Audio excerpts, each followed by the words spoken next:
Hi, and welcome to the Real Online Nonprofit Bootcamp, Lesson 1.1, How to Choose a Cause.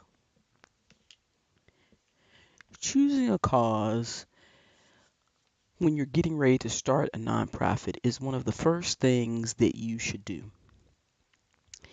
In this context, a cause is defined as a principle, an aim, or a movement that because of a deep commitment, one is prepared to defend or advocate for.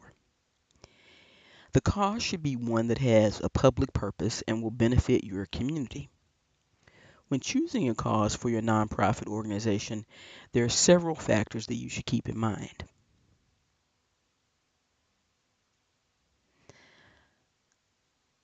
Those factors include number one, finding your passion. Number two, choosing a cause that aligns with your personal mission. Three, just starting.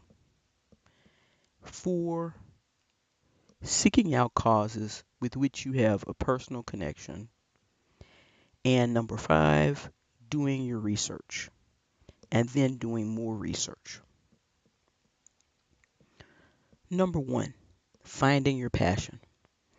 Find something that aligns with you and what you're passionate about.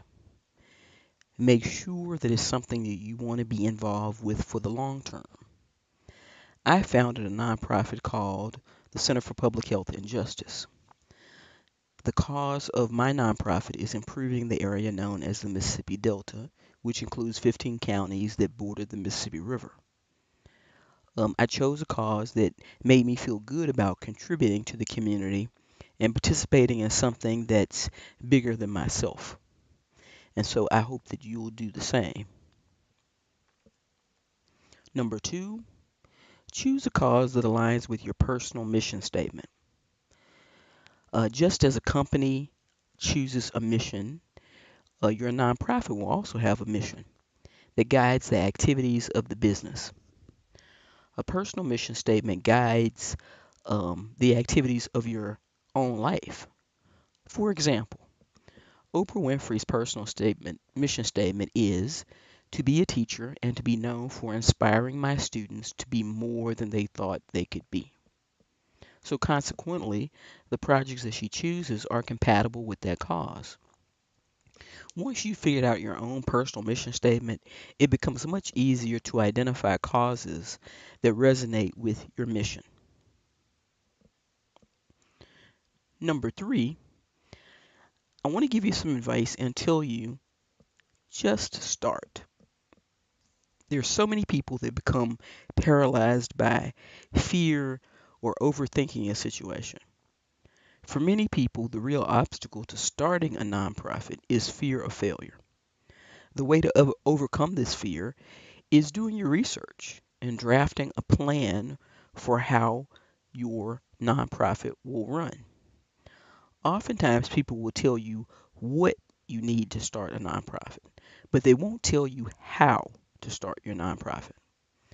A nonprofit plan will be the blueprint for how to run your nonprofit.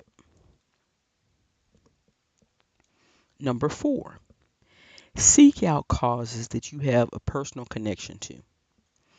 I have the pyramid on the right side of this screen, and it deals with adverse childhood experiences. I'm very passionate about the idea of adverse childhood experiences and trauma and how we can find ways to help children overcome the traumas in their lives. And so that's one reason why I I love getting involved with causes that have um, trauma as one of its causes. Um, so find something that feels personal to you. There are many great organizations out there. There are many great causes out there that you can get involved in. So find something that matches your history and your values, something that will make you want to be engaged with this organization that you're getting ready to start. Number five is really important, and I want to tell you to do your research. And then I want to tell you again to do your research. so that you can find the right cause that matches your community. I encourage you to examine local issues that are local to the area that you're living in, considering tackling an issue that has a particularly local appeal. Find out information about your community using resources that are available to you online. For example, one of the resources that you can use is called a community needs assessment. Many hospitals do community needs assessments and identify um, needs in the community that you live in. And some of those needs may be things that are insignificant to you and match your own personal mission. Another good resource is called the American Community Survey. This is a survey that's done by the U.S. Census Bureau. It's done regularly every time the census is done, and it contains lots of information about the demographics of a community. And from that survey, the information, the data that's collected through that survey, you may be able to find issues that you think are significant to you. Another resource, if you're interested in causes related to crime, violent crime, property crime, you can take a look at crime statistics in your community.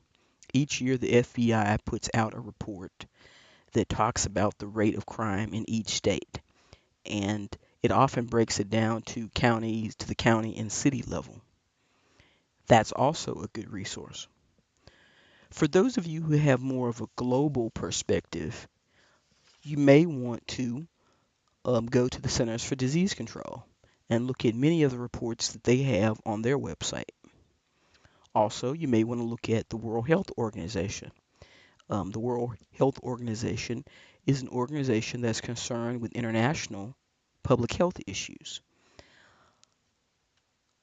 And if these resources aren't available to you, or you're just not interested in looking at those, you can also take a look at information that's in your local newspapers or in local publications and find out what are some of the issues facing your community.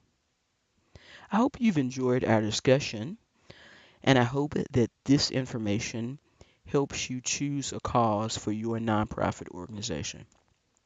Thank you for listening, and I hope to see you again in the next lesson.